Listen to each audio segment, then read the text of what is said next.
سود کیا ہے جی؟ سود. سود سمجھتے ہیں آپ؟ بینک میں پیسے رکھے جو پرافٹ ملتا ہے سود. جو پرافٹ ملتا ہے سود. کسی آڑتی کو کسی چنے دے کے آ گئے, گندم دے کے آ گئے, کوئی بھی فصل, اس کو رکھ لو, اس کو اپنے پاس رکھ لو. جب میری سمجھ میں آئے فون کروں گا پھر کاٹنا. تو شیخ صاحب آڑتی کیا کرتے ہیں پھر؟ اللہ نہیں, وہ جو رکھ کے آیا وہ رکھتے ہیں نہیں رکھتے. آڑتی آپ کو پتہ ہے؟ ہاں, اس جملے پہ آؤ نا. آڑتی نے اسی دن ریٹ لگا فی بوری 8,000 روپے, بک گئی, بات ختم ہو گئی. آڑتی نے کیوں بیچی ہے؟ وہ مالک ہے. مالک تو کہہ کے جا رہا ہے جب تک میں نہ کہوں. کوئی آڑتی کے پاس امانت ہے, اور امانت کا حکم یہ ہے, یہ مجھے فرض کرتے ہیں آصف بھائی نے مجھے یہ نوٹ دیا, اس کے اوپر جو بھی نمبر ہے میری امانت رکھ لو. اسلام تو اس نمبر کو چینج کرنے کی اجازت نہیں دیتا. امانت کا حکم تو یہ ہے.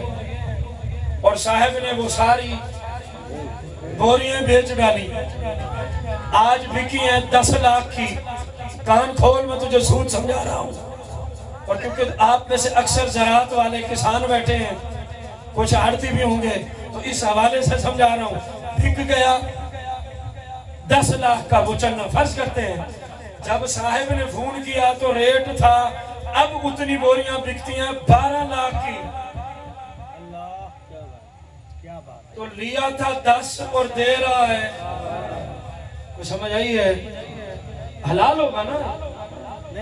چپ کر گئے, آپ کو سمجھ آ گئی ہے میرے بھائی, یہ بھی سود ہے.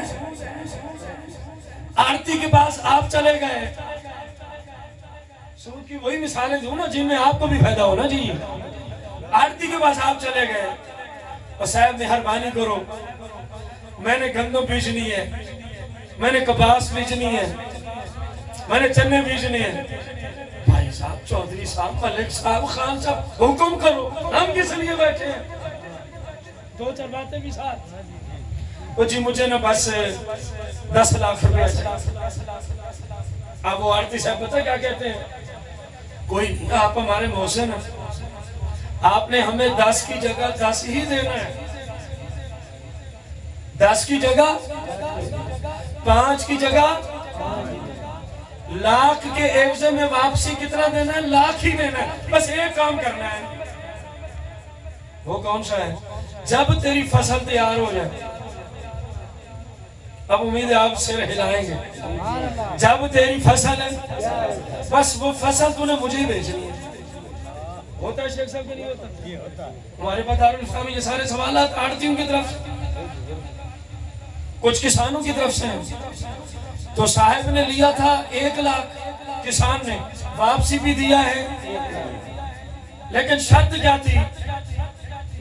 اپنی فصل مجھے دینی ہے. شریعت اس کو سود کہتی ہے. کہیں گے وہ کیسے؟ سنو حدیث مبارکہ, پہلے مسئلے کو سمجھو, مسئلے کو سمجھو. یہ مت سوچو کہ اتنی دیر ہو گئی ہے, ہم نے تو کبھی سنا نہیں. آپ نے سود کا بیان کب کروایا؟ سوال کر رہا ہوں آپ سے ہی. آپ تو ہر محفل میں ایک ہی چیز سنتے ہیں, جو اصل میلاد ہے وہ تو آپ سننے کا وارہ نہیں کرتے کہ بندہ حرام سے بچے حلال پہ چلے. اچھا میرے آقا دنیا میں کیوں آئے؟ نعرہ تکبیر, نعرہ رسالت, نعرہ تحقیق, نعرہ حیدری, سرکار کی آمد, انٹار کی آمد, دلدار کی آمد, تاجدار ختم نبوت, تاجدار ختم نبوت, لبیک لبیک لبیک یا رسول اللہ, لبیک لبیک لبیک یا رسول اللہ, لبیک. اہل سنت زندہ باد. اللہ سلامت رکھے. سمجھ آ رہی ہے؟ سبحان اللہ. اب آپ کے ذہنوں میں آگا ہم نے تو کبھی سنا ہی نہیں. میں نے مان لیا آپ نے کبھی نہیں سنا. آپ میں سے کون ہے جو کسی مفتی سے یہ مسئلہ پوچھنے گئے ہو؟ کچھ تو بولو. مسئلے بتانا مفتی کا کام ہوتا ہے. سمجھ آ رہی ہے؟ سبحان اللہ. میلاد تو ہر کوئی پڑھ لے گا لیکن مسئلے بتانا اس کے لیے ایک اللہ کا خاص فضل درکار ہے. زندگی کا ایک حصہ لگتا ہے. بندہ ناچیز کی لائبریری میں تقریباً 4000 جلد دین کی کتابوں کی موجود ہے. پھر جا کے چند باتیں آپ کو سمجھا رہے ہیں. سمجھ آ رہی ہے؟ سبحان اللہ. ابھی بھی میں پیاس ہوں کہ یہ کتابیں کم ہیں اور ان میں ایک تعداد ہے جو میں آؤٹ آف کنٹری سے لے کے آیا ہوں جو آپ کے پاکستان میں چھپتی ہی نہیں ہے. سمجھ آ رہی ہے؟ سبحان اللہ. توجہ کرنی ہے. اب آپ کہیں گے یہ کیسے سود ہے؟ جب آپ آڑتی سے 1 لاکھ لے کے آئے تھے تو یہ کیا تھا؟ قرض. کیا تھا؟ قرض. آپ کہیں گے جی قرض تھا تو ہم نے لاکھ ہی واپس کیا ہے تو جو بیچ میں اس کو نفع دیا ہے وہ اس نے کیوں شرط رکھی تھی کہ اپنی فصل ہے؟ قال النبی صلی اللہ علیہ وسلم کل قرض جر منفع فہو ربا او کما قال النبی علیہ السلام. فرمایا ہر قرض کل قرض جر ہر قرض جو اپنے ساتھ لے کے آئے منفع کچھ نہ کچھ نفع فہو ربا. فرمایا وہی تو میرے دین میں سود ہوتا ہے. آرتی نے آپ سے نفع لیا کہ نہ لیا؟ بولتے نہیں آپ. اور یار اگر کرتے ہیں تو کچھ بھی نہیں ہوتا. توبہ کر لیں اللہ معاف کر دے گا. پہلے پتہ نہیں تھا آج پتہ چل گیا. ایک بندہ بھی اس مسئلے سے توبہ کر لے تو محفل میلاد قبول ہو گئی ہے. سمجھ آئی ہے؟ آقا کریم علیہ السلام کی اچھا میرا خیال ہے ماؤں بہنوں تک بھی آواز آ رہی؟ ماؤں بہنوں تک جا رہی؟ توجہ کریں. ایک مسئلے کو آپ کو الگ لفظ زنا کو میں بدکاری سے تعبیر کروں گا. میں ایک حدیث پڑھنے لگا ہوں لفظ زنا کو بدکاری سے. توجہ کریں. آقا کریم علیہ السلام کی حدیث ہے ایک شخص 36 مرتبہ بدکاری کرے. کتنی بار؟ 36 بار. اونچی بولو. 36 مرتبہ بدکاری کرے. حالانکہ ایک مرتبہ جب کوئی مرد بدکاری کے لیے بیٹھتا ہے تو میرے آقا کی حدیث سنو میری طرف. میرے آقا نے یوں اپنی نورانی انگلیوں میں یوں نورانی انگلیاں داخل فرمائی. فرمایا تمہارے دل میں ایمان ایسے پیوست ہے جب کوئی مرد اپنا منہ کالا کرتا ہے کسی عورت سے یا مرد سے بدکاری کے لیے بیٹھتا ہے تو میرے آقا نے ہاتھ یوں باہر نکال لیا. فرمایا اس بدکاری کے وقت اس کے دل سے یوں ایمان نکل جاتا ہے. فرمایا ایک شخص نے 36 بار بدکاری کی ہے. اتنا بڑا ظالم وہ نہیں حالانکہ بہت بڑا ظالم ہے جتنا بڑا ظالم وہ ہے جو سود دیتا ہے جو سود لیتا ہے. سمجھ آئی ہے؟ سبحان اللہ. قال النبی صلی اللہ علیہ وسلم الربا 7 حوبا ایسرها ان ينكح الرجل امه وفي روایہ فی الاسلام او کما قال النبی علیہ السلام. سیاہ کی حدیث ہے. فرمایا جو سود دیتا ہے جو سود لیتا ہے جو سود لکھتا ہے جو سود لکھواتا ہے جو سود دلواتا ہے دے دو. ملک صاحب میں بیٹھا ہوں ہم سواء یہ سارے گناہ میں برابر کے شریک ہیں. اب یہ گناہ کتنا ہے؟ الربا 7 حوبا. فرمایا سود کے 1 روپے کے لین دین کے گناہ کی دنیا میں 70 درجے بنتے ہیں. 70 درجے. ایسرها سب سے ہلکا گناہ یہ ہے. 69 درجے بڑے گناہ ہیں 69 درجے بڑے. سب سے ہلکا یہ ہے سود کا ان ينكح الرجل امه کوئی بندہ اپنی ماں سے بدکاری کرے. سمجھ آئی ہے؟ خدا کا نام لو.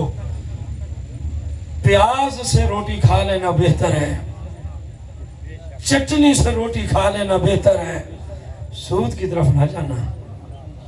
دونوں جہان برباد ہو جاتے ہیں، دونوں جہان.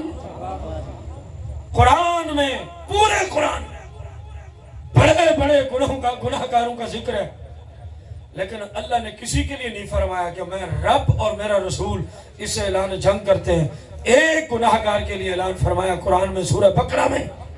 اللہ فرماتا ہے جو سود دیتے لیتے ہیں میں رب بھی اس سے اعلان جنگ کرتا ہوں، میرے مصطفیٰ بھی اس سے اعلان جنگ کرتا ہوں.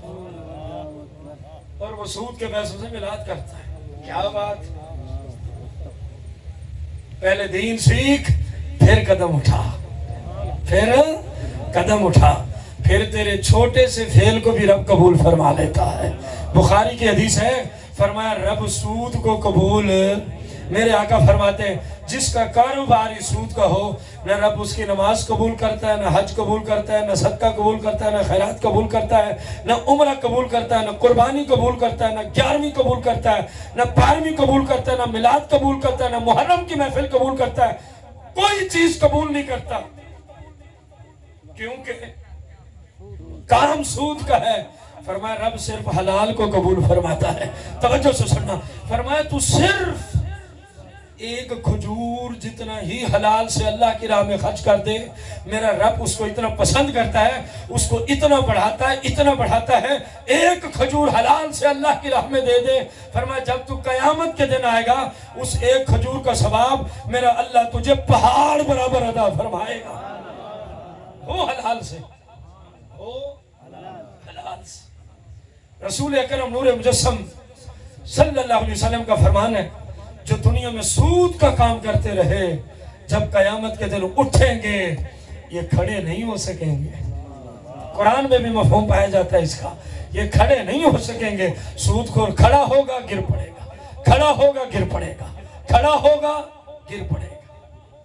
نعرہ تکبیر سیدی آمد ہو چکی ہے. نعرہ تکبیر، نعرہ رسالت، نعرہ تحقیق، نعرہ حیدری، نعرہ حیدری، جشن میلاد النبی، آستانِ علیہ مرشد آباد شریف، آستانِ علیہ مرشد آباد شریف.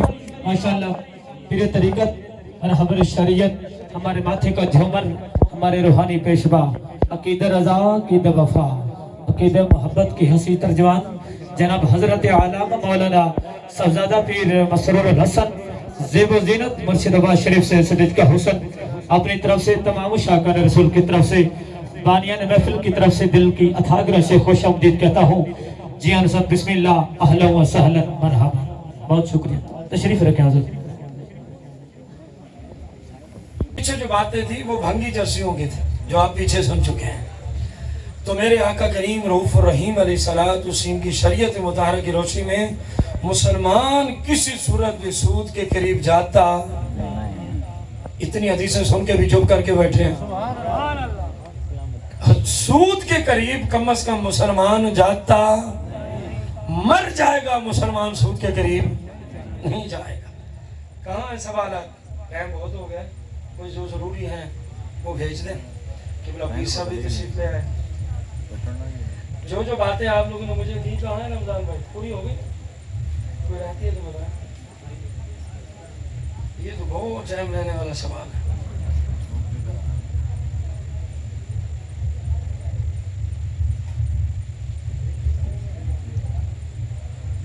موبائل فون پہ کوئی گیم وغیرہ کھیلنے کا چکر ہے جی، اس کی آمد کا کیا حکم ہے؟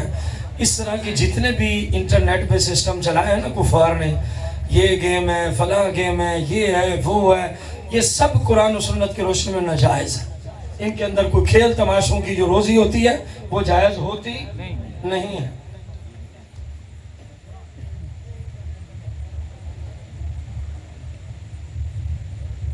دروشی پڑھ لیں، دروشی پڑھ لیں.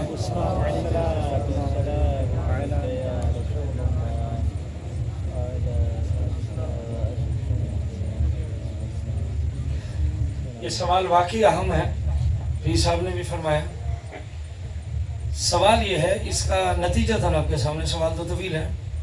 ایک شخص کاتب وحی جناب سیدنا امیر معاویہ رضی اللہ تعالی عنہ کے خلاف زبان درازی کرتا ہے. زبان درازی کرتا ہے، کیا ایسے شخص کے پیچھے نماز ہوتی ہے؟ یہ سوال کا محال ہے۔ ایک شک اس کی ہے بھائی، قرآن و سنت کی روشنی میں حضرت سیدنا امیر معاویہ رضی اللہ عنہ کے خلاف جو بندہ زبان درازی کر رہا ہے وہ اہل سنت کا فرد نہیں ہے، وہ اہل سنت کا فرد ہے۔ اور جو سنی نہیں، سنی کی اس کے پیچھے نماز بھی نہیں ہوتی، جو سنی نہیں، سنی کی اس کے پیچھے نماز بھی نہیں ہوتی، تو وہ ہے کیا بلا؟ امام احمد رضا خان اعلیٰ حضرت فاضل بریلی محدث بریلی فتاوی رضویہ شریف میں نسیم الریاض شرح شفا کے حوالے سے لکھتے ہیں، جو حضرت سیدنا امیر معاویہ رضی اللہ عنہ کے خلاف زبان کھولے، فرمایا وہ جہنمی کتوں میں سے ایک کتا ہوتا ہے۔ یہ آپ کے زمانے کا نہیں، جہنمی کتوں میں سے ایک۔ اگلا سوال ہے جو اس کا مدرسہ بھی ہے، کیا ہم اس کے مدرسے کو عشر زکوٰۃ چندہ دے سکتے ہیں؟ آپ سے پوچھ لیتا ہوں، پہلے جواب بعد میں دوں گا۔ ایک بندہ ہمارے باپ کو گالیاں دے اور مدرسہ بھی چلا رہا ہو تو آپ اس کو چندہ دیں گے؟ ہاں نہ میں جواب تو دو، ٹائم بہت ہو گیا، پیر صاحب نے بھی خطاب کرنا ہے۔ دیں گے آپ اس کو؟ آپ کے باپ کی عزت زیادہ یا صحابی رسول کا مقام زیادہ؟ ذرا اونچی دب کے بول نا، دب کے بول۔ اگر تجھے یہاں سمجھ آتی ہے ہم سارے بھی مل جائیں تو صحابہ کے پاؤں کی دھول کے برابر نہیں ہوتے۔ جو صحابی کو ٹھوکے اس کو چندہ دینا حرام ہے۔ اگلا سوال اسی میں ہے، کیا ایسے بندے کے مدرسے میں سنی بندہ اپنے بچے کو قرآن کی تعلیم کے لیے داخل کرا سکتا ہے؟ نہ ہو باپا نہ، میرا امام فرماتا ہے ایسو سے پڑھانے سے کروڑ درجے بہتر ہے کہ آپ کے بچے جاہل رہیں، کم از کم گستاخ نہیں بنے گے، کم از کم گستاخ۔ یہ اس لیے فرمایا کہ کوئی کہے جی ہمارے پاس اور مدرسہ ہی کوئی نہیں، فرمایا تیرا بچہ نہ پڑھے یہ بارے میں ہے، لیکن گستاخ صحابہ سے پڑھانے کی اجازت نہیں ہے، گستاخ صحابہ سے پڑھانے کی اجازت کوئی ہے؟ اور ضروری سوال یہ بھائی نے پیچھے ایک سود کی شکل ذکر کی تھی، اسی پہ ایک طریقہ پوچھ رہے ہیں کہ آج میں کسی بندے کو 50 من گندم قرض دیتا ہوں، ادھار، کیا دیتا ہوں؟ ادھار دیتا ہوں۔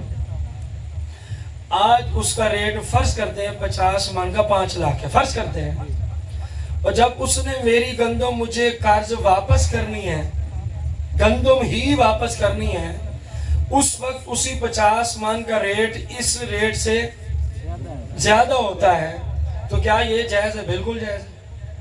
بلکہ شریعت کا اصول یہی ہے کہ جس چیز کو قرض میں دے رہے ہیں اسی شکل میں قرض واپسی ہوتا ہے۔ اس کی مثال دوں، آپ نے آج کسی کو $500 قرض دیے ہیں، $8 کا کچھ ریٹ ہے، 2 سال کے بعد واپس کرتے ہیں تو ڈالر مہنگا ہے، آپ کہتے ہیں میرے ساتھ ظلم ہے، میں تو پیسوں میں دوں گا، اس حساب سے شریعت نہیں مانتی۔ شریعت کہتی ہے جو چیز لی تھی ریٹ جو مرضی ہے واپس بھی وہی دینی ہے۔ $500 لیے تھے تو کرنسی ڈالر میں ہی واپسی کرنی ہوگی۔ یہ بات آپ کو سمجھ آئی ہے؟ یہ جائز ہے، اس میں کوئی مذاکرہ۔ ایک شخص ہے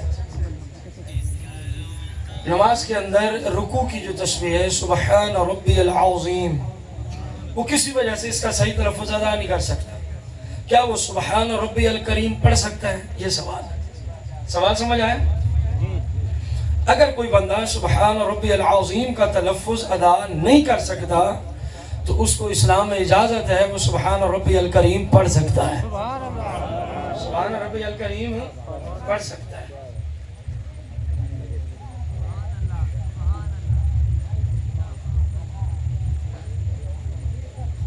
بڑی بات ہے۔ ایک بندہ عمرے پہ گیا، کہتا پورے عمرے میں ایک نماز بھی ان کے پیچھے نہیں پڑی صاحب۔ سوال ہے، اور ادھر آگے وہ ہمارا امام بھی بنا ہوا، کیا اس کے پیچھے نماز ہوتی؟ سوال سمجھ آیا اب؟ ایک بندہ عمرے پہ گیا، حرم کعبہ میں امام کے پیچھے نماز ہے اور حرم مدنی میں بھی امام کے پیچھے نماز ہے، یا الگ پڑھتا رہے یا اپنی جماعت کراتا رہے، جو بھی کرتا رہے، ان کے پیچھے نہیں پڑھتا رہا۔ اب آیا تو وہ ہمیں نمازیں پڑھا رہا ہے، کیا اس کے پیچھے نماز ہو جاتی ہے؟ یہ سوال ہے، سمجھ آئی ہے؟ ہاں نہ میں جواب دو تو میں جواب دوں نا جی۔ تو سوال کا جواب یہ ہے، اصل میں عمرہ اسی بندے کا ہی قبول ہوا ہے۔ اصل میں امامت کا مستحق بھی یہی ہے جو کہتا ہے کہ گستاخوں کے پیچھے نماز نہیں ہوتی۔